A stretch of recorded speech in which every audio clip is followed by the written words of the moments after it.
What's up, guys? We are back again, and we are going to be continuing reviewing the Fast and Furious franchise. And today we are going to be reviewing Fast and Furious 6. Now, I remember again when this movie came out, did my normal, went to go see it in theaters, and the whole premises of this story is we have where the gang returns, they get notified that Letty is alive, and that this is what happened. Letty survived the explosion, and then gets not really indoctrinated, but she gets saved by this unknown character that's played by Luke Evans, who is a mercenary slash kind of enthusiast and does pretty much almost the same thing they do, but he lives by a different standard of rules. And what happens is he has Letty on his side for Owen Shaw, is who Luke Evans is playing as. And Hobbs finds this out, brings the information to Dom and everybody else to be like, okay, look, I know you're so-called retired, but Letty's alive. And even though Dom is now with somebody else, he pretty much puts everything aside. What was so cool about Helena is that she even tells him, like, look, I get it. You know, if my husband was alive, I'd want to know. And when this happens, they go on this journey to try to get Letty back. And Letty does not have no memories of Dom, Brian, Mia, whoever.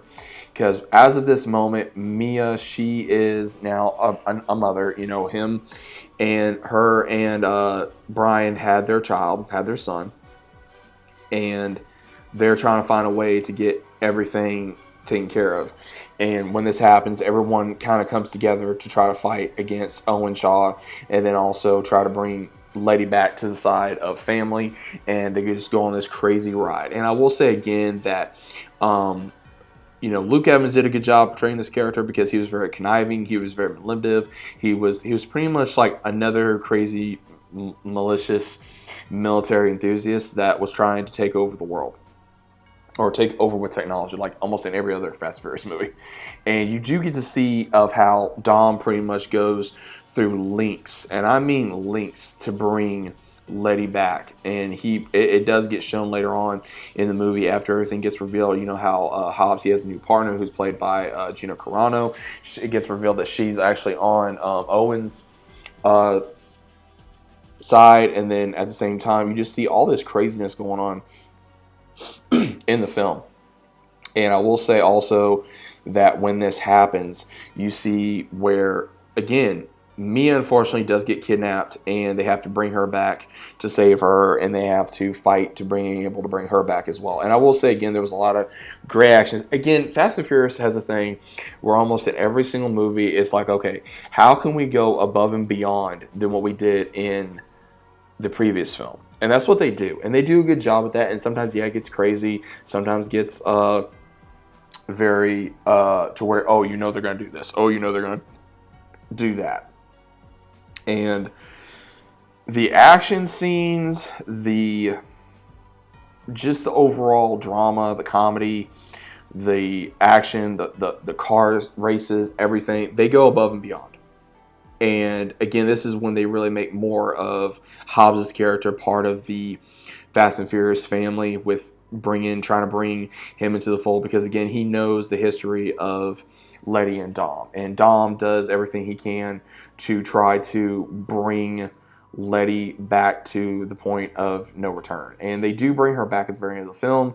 They were able to clear their names as well, because that was part of the deal that Hobbs was going to do for them, that hey, if you do this, we'll be able to clear your names, we'll be able to go home. And then finally they're able to go home, and they have Letty and everyone else there. And then what's cool at the very end of the film is, even though she doesn't remember, she says it feels very familiar. And you got Dom, you got Letty, you got Brian, you got Mia, you got Rome, you got Tez, you got Gazelle, you got Han, and you got everyone there basically, having their normal dinner. And then Helena even says that she understands that Dom wants to be with Letty, and that's pretty much the last time we see her until 8. And I will get into that in another video. But at the same time, it's really interesting on what happens in the next film, because they go above and beyond the next one as well. Now, Again, this was a very crazy, I would say crazy, another emotional movie because, again, we thought that Michelle Rodriguez would not return as Letty. I was so happy to see her return. I was very happy that we got closure for her character because, again, we did not know if she was going to be returning. We did not know if she was actually alive. We did not know if she was dead. As far as we knew, she was dead. So I was very happy to see her return. I was very intrigued on how they were going to have her return, and also how they were going to explain her supposedly death. Because, again, in Fast and Furious, it's almost like the same thing as Star Wars. You know, until you see a body, no one's really dead, right? So overall, I think this movie is still a badass film, still one of my favorite films. It's still a great it was still good with the Fast and Furious franchise until later on, which I will get to that once again in another video. So overall, guys, what is your overall thoughts of Fast and Furious 6? Is it a good film? Is it bad? Is it kind of boring? Is it, you know, tedious at this point? Should they have stopped after this one? What do you think? Overall, let me know your thoughts are about this down in the comments down below. If you guys are still fans of Fast and Furious, again, we're going to be continuing going about this even before and after Fast 10 does debut. I will definitely give that a review as soon as I finally see it. So let me know what you guys think about it down in the comments, and I'll be seeing you as always on the very next one.